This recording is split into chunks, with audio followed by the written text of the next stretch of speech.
А следующую песню я хочу посвятить человеку, который делал и делает невозможное. Человеку, который воплотил в явь мою самую заветную мечту. Рамзан Ахматович. Дел рейс хилон, дал сар дел амел дел штохум, дал дикан цбекам бойлхон.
Hastina, islahanye qash destina, saday muhkir si baghala, dikani dog ahda ghala, busuba özda dog tina, nohchi kant mel bu qadatha, bu iza mayra bu tayna, khalona shkhila tsolayna, amma khaday muhk hadiha, qoina batitsa shisa.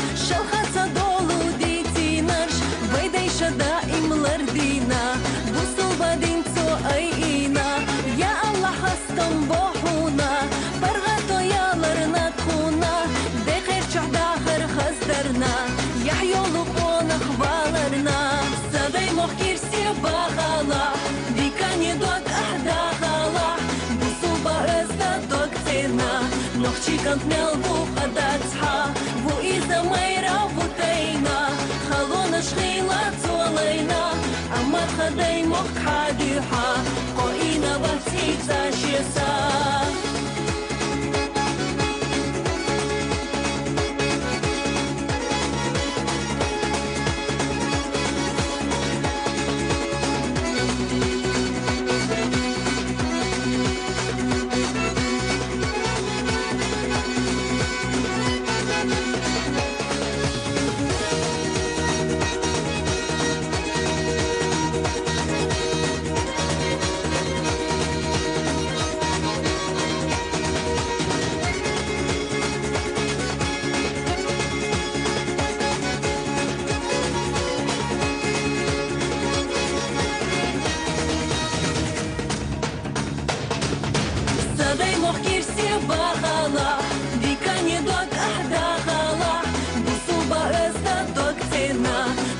Kant mel bu qadatha, bu iza mayra bu tayna, khalona shkhila tsolayna, amma khaday mokh hadiha, qoina batitsa shisa.